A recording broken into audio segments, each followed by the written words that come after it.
मेरा नाम है दर्शप्रीत कौर। मैं बिहार न्यूरो डायग्नोस्टिक पटना में चीफ फिजियोथेरेपिस्ट हूँ। मैं पीएचडी स्कॉलर हूँ। Masters in physiotherapy in neurology and psychosomatic disorders करा हुआ है मैंने। ग्रेजुएशन है मेरा फिजियोथेरेपी में एंड मेरा एडवांस सर्टिफिकेशन है कॉग्निटिव रिहैबिलिटेशन में एंड मैं बिहार की पहली सर्टिफाइड वेस्टिबुलर रिहैबिलिटेशन स्पेशलिस्ट हूँ। इसके अंदर क्या क्या फैसिलिटीज है, आप उस सारी फैसिलिटीज के बारे में बताएंगे।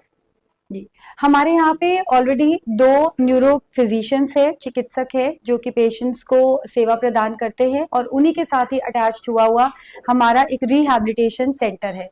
हाल फिलहाल में हमने न्यूरो विहार के नाम से एक डिजिटली एडवांस सेंटर लॉन्च किया है जिसमें 5 उसके मेन स्तंभ हैं। एक है आपका चक्कर क्लिनिक, एक है आपका robotic spine and pilates treatment unit, एक है आपका बैलेंस यूनिट, फिर आपका आ जाता है stress management unit and last में हमारा आ जाता है, सॉरी आपको एडिट करना पड़ेगा, हमारा ये जो digitally advance neuro rehabilitation centre है जो कि न्यूरो विहार जिसका नाम है, जिसको श्री मंगल पांडे जी और श्रीमती रेणु देवी जी ने 2 फरवरी को लॉन्च किया था। इसके 5 बेसिकली यूनिट्स हैं। एक आपका चक्कर क्लिनिक है, एक आपका बैलेंस यूनिट है, एक आपका no surgery robotic spinal pain treatment pilates के साथ है, एक आपका स्ट्रेस मैनेजमेंट यूनिट है और एक आपका digital muscle and joint health assessment unit है।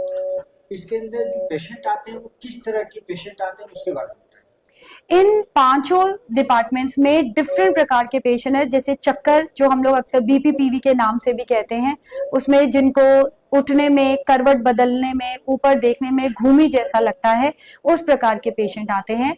स्ट्रेस क्लिनिक में हमारे तनाव से पीड़ित पेशेंट्स आते हैं जिनको नहीं पता चल रहा है कि किस तरह लाइफ को रेगुलेट करना है। विभिन्न प्रकार के घबराहट हो जाना, डिफरेंट तनाव से रिलेटेड फिजिकल सिम्टम्स आ जाते हैं, वो पेशेंट्स है हमारे पास। मसल एंड जॉइंट हेल्थ में अक्सर हमारे पास आजकल जैसे जीबीएस काफी फैला हुआ है, उसके पेशेंट्स हैं और वो चाहते हैं कि एग्जैक्टली हम उनको बताएं कि उनकी मांसपेशियों में कितनी ताकत बची है जीबीएस में आईवीआईजी लेने के बाद और कितना उनको हम लोग रिहैबिलिटेशन के माध्यम से ठीक कर सकते हैं।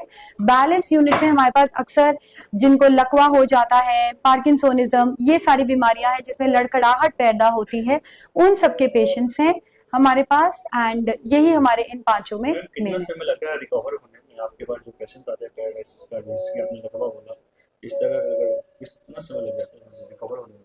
देखिए, ये हम बोलेंगे ये जो न्यूरोलॉजिकल बीमारियां होती है ना, ये एक तरीके से एक अम्ब्रेला टर्म है। ये कोई सिंगल ऐसा नहीं है कि हमारी हाथ की हड्डी टूटी थी, हमारा प्लास्टर हटा तो 1 जोड़ या 2 जोड़ में स्टिफनेस आ गई। लकवा की बात करते हैं तो एक half of the body involve होती है। पेशेंट की ऑलरेडी लकवा मारने से पहले जो फिजिकल कंडीशन थी, जो उनका बॉडी वेट था, जो उनका हेल्थ स्टेटस था और कितना लकवा मारा है, कितनी नस फटी है, कहाँ की नस फटी है, उसके हिसाब से समय निर्धारित होता है। पर ये बात तय है कि अगर हम लोग डिजिटल माध्यम से न्यूरो फिजिशियन या किसी भी चिकित्सक के थ्रू भेजा गया पेशेंट उसकी एमआरआई के एक एक एंगल को अच्छे से पढ़ते हैं, कहाँ कहाँ उनका डिफेक्ट है उसको समझा जाता है, फिर रोबोट को वही संकेत दिए जाते हैं कि जिस लेवल पे उनकी प्रॉब्लम है।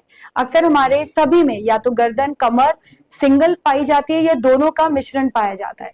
लेवल को पकड़ के और उसी में डीकम्प्रेसिव फोर्स जो कि काफी ज्यादा संतुलित होता है, बहुत ज्यादा वो प्रेशर नहीं लगाता है और धीरे धीरे हमारी हड्डी को, जैसे हम इसके माध्यम से समझेंगे, जब आपका पेशेंट लेटा हुआ है हमारे पास कंप्रेशन की कोई भी प्रॉब्लम होगी, अगर मैं बहुत धीरे धीरे उसको डीकम्प्रेसिव फोर्स दूंगी तो अपने आप ये निकला हुआ गूदा अपनी जगह पे आएगा और जो ये गूदा हमारी नसों को दबाता है वो दबाव कम होगा और जो झिनझिनी पेशेंट्स की उतरती है उसमें आराम पहुंचेगा।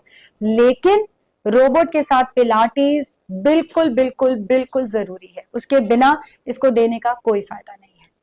आप यहाँ जितने भी एम्प्लॉय हैं वो वेल ट्रेंड हैं या आपको खुद ट्रेंड करते हैं?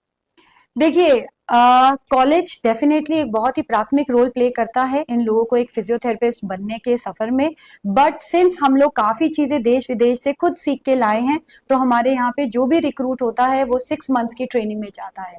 एक बार ही उनका हाथ खुल जाता है तो आफ्टर ट्रेनिंग जूनियर फिजियोथेरेपिस्ट और 1.5 साल के बाद उनको प्रमोट करके हम लोग सीनियर फिजियोथेरेपिस्ट कैटेगरी में लेकर जाते हैं।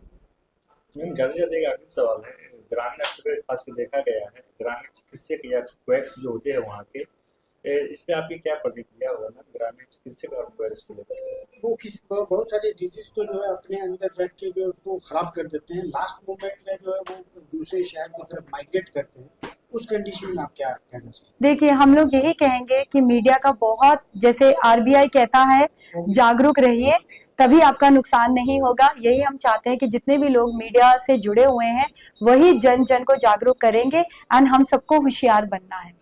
बाकी किसी को रोका नहीं जा सकता। आपकी जागरूकता से शायद माल प्रैक्टिसेस डेफिनेटली बंद हो जाएंगी जब उनकी दुकानें खाली होंगी। इस हॉस्पिटल की तरफ से वो सब कंट्री हमें क्या संदेश देंगे इस बात में?